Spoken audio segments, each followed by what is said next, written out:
Salam dəyərli şagirdlər və abituriyentlər. Bildiyimiz kimi bugün Dövlət İmtahan Mərkəzi 9-lar üçün buraxılış imtahanı keçirdi 13 apreldə.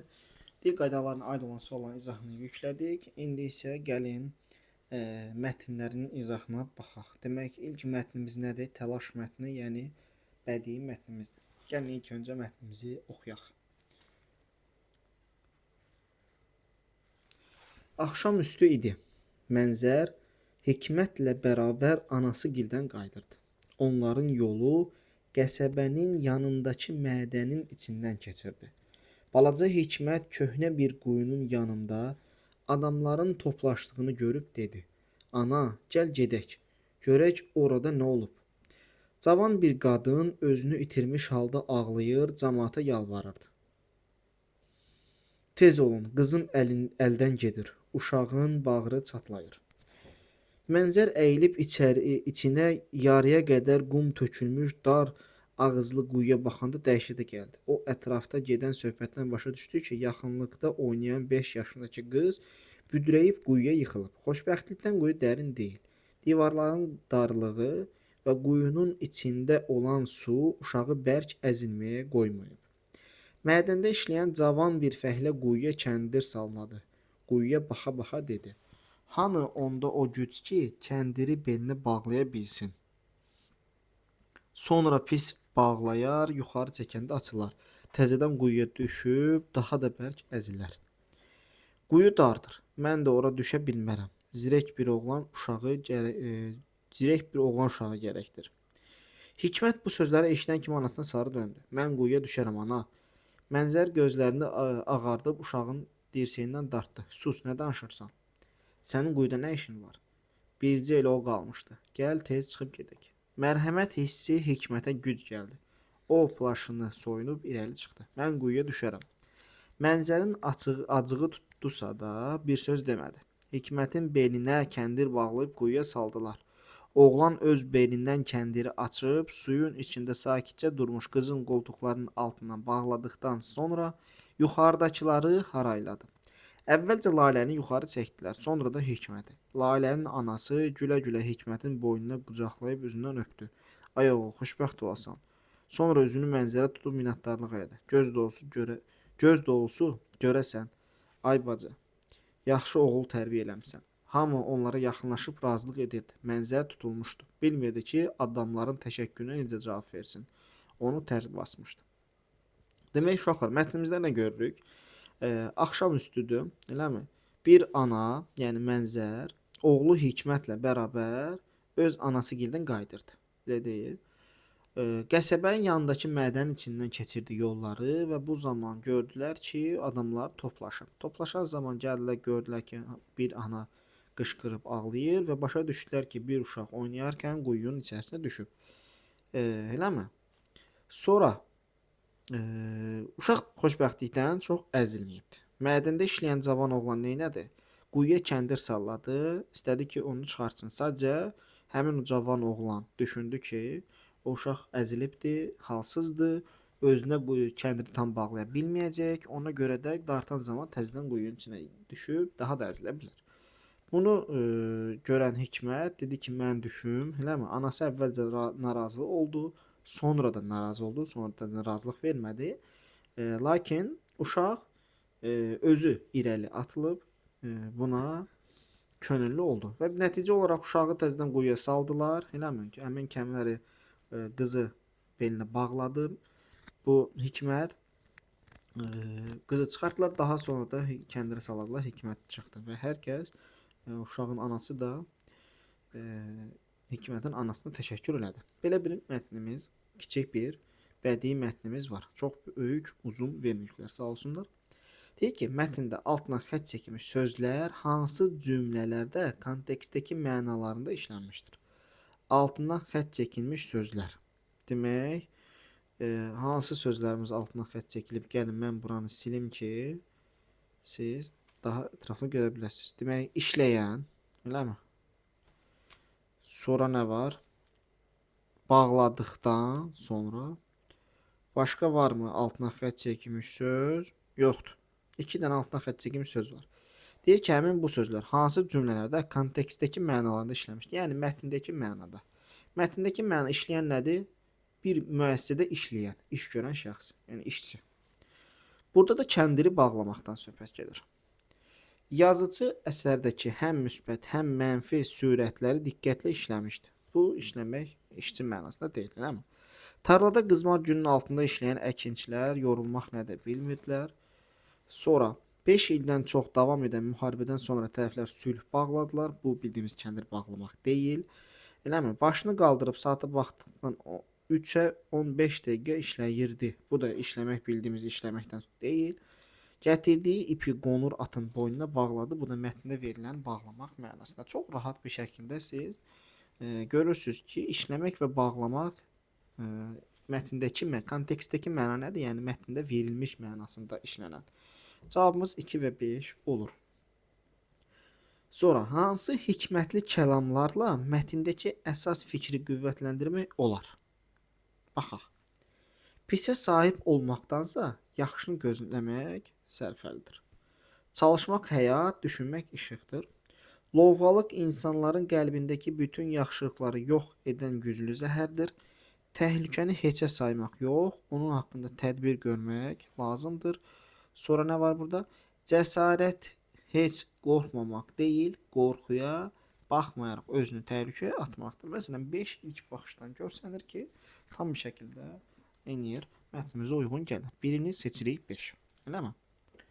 Sonra qaydaq bura demək 4. Təhlükəni heçə saymaq yox, onlar haqqında tədbir görmək lazımdır. Bu mətndə gördüyümüz kimi bu şey var, eləmi?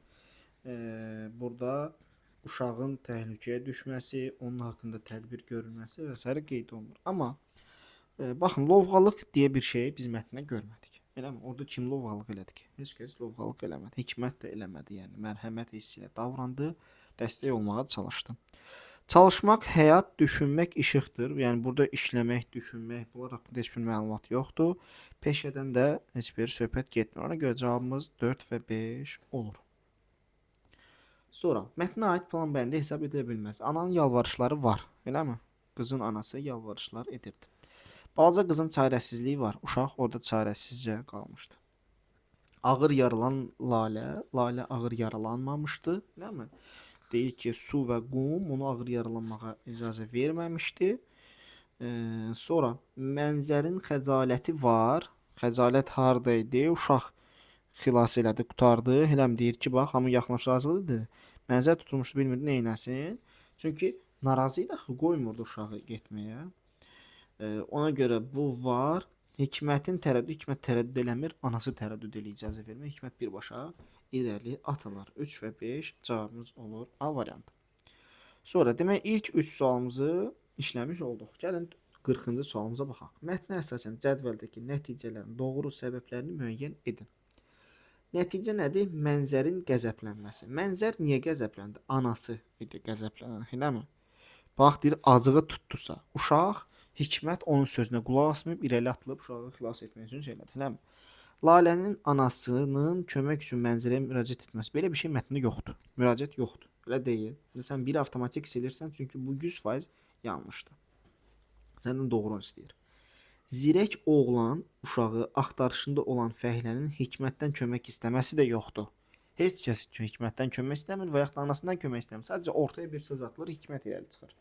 Hikmətin Laləni xilas etmək üçün quyuya düşmək istəməsi. Bax budur. Eləmi? 2-ni də sən 100% silirsən, 3 mütləq cavabımız da elə cavabımız çıxır. Baxın, çox qəşəng veriblər. Birdən 2-ni sən mətni əgər oxumusansa, bir şagird bu mətni oxuyubsa, orada görür ki, yəni istər mənzərdən, istərsə Hikmətdən kömək istənilmir. Heç kəs onlara müraciət etmir. Eləmi? Ona görə birdən 2-ni silirsən, sən avtomatik cavabın da çıxır. Heç ikinci tərəfə baxmadan belə çıxır. Yenə baxaq. Lalənin anasının mənzərə təşəkkür etməsinin səbəbi nədir? Hikmət kimi quyuya düşməkdən qorxmayan qoçaq oğul böyütməsi. Bəli, deyir ki, gözəl oğul böyütmüsünüz. Elə deyil. Mənzərin quyuya düşməsi. Mənzər quyuya düşmür daxı. Ona görə 3 və 4 olur cavabımız. Sonra keçək 41-ə. Mətndə əvvəldə işarə qoyulmuş ifadələr əsasında cədvəldəki doğru fikirləri müəyyən edin. Demək, özünü itirmiş halda gəlin bunu fərqli bir rəngdən eləyək ki, daha rahat olsun bizə. Demək, özünü itirmiş, eləmi? Bir də acığı tutdusa da. Səndən nə istəyir? Doğru fikirləri istəyir. Mütləq şəkildə uşaqlar doğru və ya da yanlış imtahanda işləyərkən bunu bir də dairələyin. Niyə görə? Çünki gözünüzün önündə olsun. Çox zaman yanlışları istəyir və uşaq çaşıb doğrular qeyd edir. Ona görə belə dairələmək sizə faydalı olar deyə düşünürəm. İndi gəlin üçbucaq baxaq görək bu nədir? Məcazi mənadadır. Üçbucaq nə idi? Özünü itirmiş, eləmi? Özünü itirmək məcazi mənada. Elə deyil. Bunu götürürük. Həqiqi məna deyil. Özünü itirmək, yəni pul itirməyib ki, həqiqi mənada olsun. Özünü itirmək məcazi mənadadır.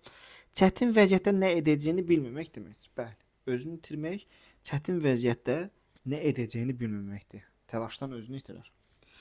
Özündən çıxmaq deyil, əsəbləşmək də özündən çıxmaq, eləmi? Yəni bir şey, bir problem, nəsə bir şey olursa, əsəbləşirsən, özündən çıxırsan mənasındadır. Bu ikiyə uyğun gələr bəlkə də. Ona görə bu da getdi, 2 də getdi. Demək 1 100% cavabdır. Nəmi? 1 100% cavabdır. 2 də cavab deyil, 3 də cavab deyil. 2 3 olan variantları da sildin. Yəni o üsula, silmək üsuluna uşaqlar mütləq şəkildə 100% əminsinizsə bu üsulu istifadə edə bilərsiniz. Biz də 100% burada əminlik deyə getdi. Qaldı ya 4 ya 5. Həqiqi mənadadır. Nə? Acığı tutmaq həqiqi mənada deyil. Eləmi? Nəysə əlindən tutmursan ki, stəkan tutmaq, insan tutmaq deyil ki bu. Acığı tutmaq məcazi mənadadır. Bu da getdi. Məcazi mənada cinatına minmək, yəni əsəbləşməkdir. Acığı tutmaq da, cinatına minmək də ikisi də əsəbləşmək mənasını ifadə etdiyi üçün cavabımız olacaq E variantı 1 və 5. Çox rahat. Hələ ki, həqiqətən mətndə, mətnə aid verilən suallar da rahat suallardır. Obrazlarla bağlı doğru fikri müəyyən edin deyir. Hikmət anasının etirazına baxmayaraq öz köməyini təklif edir. Bəli, anası etiraz edir, təklif edir ki, mən quyuya düşərəm. Bu doğru fikirdir. Değil mi? Səndən doğrunu istəyir, yenə bunu dairə edirik. Mənzər istənilən vəziyyətdə oğlunu arxa durur. Xeyr, onun qərarını dəstəkləmir. Deyir, sən quyuda nə işin var, eləmi? Gəl gedək deyir. Burada 2 getdi, yəni 2 cavab deyil, 2 cavab deyil, 2 cavab deyil. Bir də cavabdır, cavabımız çıxdı. Baxın görürsünüz. Yəni sən 100% əmin olduğun şəkildə bunu üsuldan istifadə edirsənsə cavabın çıxacaq. Hikmət cəsarətlidir. Balaca qızı xilas etməsi insanlar tərəfindən rəğbətlə qarşılanır. Bəli, bu da doğru fikirdir. Eləmi? Bu çıxma üsulundan istifadə etməsən belə 1 və 3-ün 100% cavab olduğunu görürsən. Mənzər adamların minnətdarlıq dolu sözlərindən pərt olur. Bəli, pərt olur çünki o narazı idi axı. 1 3 4. Burada da qeyd edilir. Bilmirdi nə etsin, eləmi? Təşəkkürün necə cavab versin bilmirdi. Onu tər basmışdı, yəni pərt olmuş. 1 3 4. Əvvəldə rəqəm qoyulmuş hansı cümlələr mətndən çıxarılsa mətninə məzmununa xələl gəlməz. Bu zaman sən nə edirsən? Həmin cümləni silirsən. Baxırsan görürsən ki, bu çıxsa cümlədə nəsə bir problem yaranır, yoxsa yox. Neçənci sualımızda bu 43, eləmi? Demək, əvvəldə rəqəm yazılmış sözlərimiz, daha doğrusu cümlələrimiz, bunları silək. Görək hansıdır. Demək, əvvəldə rəqəm yazılmış 1 5 4, eləmi? 3 2 1 adadır bu. Gəlin baxaq. Onların yolu qəsəbənin yanındakı mədənin içindən keçirdi. Balaca Hikmət köhnə bir quyunun yanında adamların toplaşdığını görüb dedi: "Ana, gəl gedək, görək orada nə olur." Baxın, sən bu cümləni çıxartsan. Eləmi? Gəlin çıxartdın. Onların yolu qəsəbənin yanında mədənin içindən keçirdi. Ana, gəl gedək, görək orada nə olub. Bu niyə görə uşaq belə dedi? Durduq yerdə bu söz niyə baş verdi? Bunu bilmirsən. Xoşbəxtlikdən quyu dərin deyildi. Baxın, deyir ki, gəl bunu silək. Xoşbəxtlikdən quyu dərin deyildi. Eləmi? Mənzər əyilib içində yarıya qədər qum tökülmüş dar ağızlı quyuya baxanda dəhşətə gəldi. O ətrafda gedən söhbətdən başa düşdü ki, yaxınlıqda oynayan 5 yaşındakı qız büdrəyib quyuya yıxılıb. Divarların darlığı və quyunun içində olan su uşağı bərk əzilməyə qoymuyor. Gördünüz, heç bir problem yaranmadı. Yəni quyunun dərin olmamasını sən cümlədən çıxartsan, mətndə ardıcılığa heç bir zərər gəlmədi. Ona görə 2-ni mütləq şəkildə götürə bilirsən. 3-ü silsək. Mədəndə işləyən bir cavan fəhlə quyuya kəndir salladı, quyuya baxa-baxa dedi: "Hanı onda o güc ki?" Baxın, bərk əzilməyə qoymayıb, eləmi? Hanı onda o güc ki? Yəni bu cür başlaya bilərmi? Bu kimin dialoqudur, kimin fikridir? Niyə görə kimsə belə bir söz dedi? Nə baş verdi? Bu olmaz. Yəni 3-ü qəti şəkildə silə bilməzsən. Sonra 4. Yəni 2-ni götürə bilirsən, eləmi? Məsələn, 3-ü götürə bilmirsən, 3-ü götürə bilmirsən, 2-ni götürə bilirsən. Ya 2 4-dür, ya da 1 2-dir. 1 də olmadığını zaten görürsən demək olar. Mən quyuya düşərəm. Hikmətin belinə kəndir bağlayıb quyuya salladılar. Yəni heç bir problem yaranmır. Mənzərin acığı tutdusa da sözündə çıxartsan, hər hansısa bir sıxıntı yaranmır. Ona görə xələl gəlməsi nə oldu? Cavabımız oldu burada. A variantı. Sonra 44-də deyir ki, cədvələ və mətnə səsin uyğun fikirlər. Uyğun fikirlər istəyir. Buna baxaq. Mənzər Hikmətin təklifinə əsasən quyuya yaxınlaşır və baş verən hadisəni xəbər tutur. Bəli, bu doğrudur. Həqiqətində Hikmətin təklifi edilir. Deyir ki, ana gəl gedək görək orada nə olub. Yəni Hikmət təklif eləmişdi və Mənzər də yaxınlaşdı, quyuya baxdı. Bunu birini götürürsən. Lalənin anasının çarəsizliyini başa düşən Mənzər Hikməti quyuya düşməyə sövq edir. Tam tərsinə olur. Tam tərsinə olur. Mənzər qəti şəkildə razı olmur. 2 getdi. Yenə də 2-ni silsəz 1 və 4, 1 və 3 qalır. 1-də 100% cavabım. 4 və yaxud da 3. Cəmaatın quyuya düşən uşağa laqeyd münasibəti Mənzəri qəzəblənir. Heç də deyil. Laqeyd münasibət göstərən Mənzər idi. Cəmaat deyil. Hətta cəmaat sonradan təşəkkür elədi ona. Elə deyil. Ona görə bu da yanlış olduğu üçün cavabımız 1 və 3 yanlış oldu. Mətn əsasının cədvəli tamamlayın. Uşaqlar, əgər sizdə cədvəl varsa rəy bölməsinə yazın, onun da izahını verək. Elə hərəkət et ki, sonra utanmayasan deyimli mətnlə əlaqələndir, fikrinizi yazın. Burada biz Mənzərin üzərində bunu görürük. Çünki Mənzər əvvəlcə uşağını razı olmurdu. İstəmirdi ki, düşsün, kömək eləsin ona. Hətta deyir ki, gəl gedək, laqeyd yanışaq fikrində idi. Lakin uşaq getdi, xilas elədi, heç bir şey olmadı. Hər kəs ona təşəkkür edərkən o utandı, eləmi? Yəni mətndə bu Mənzərin obrazı ilə siz əlaqələndirə bilirsiniz. Belə uşaqlar. Bədii mətnimizin izahı yekunlaşdı. Növbəti izahımızda publistik mətnin izahına baxacağıq. Dəstək olmaq üçün kanalımıza abunə olmağı və videolarımızı paylaşmağı unutmayın.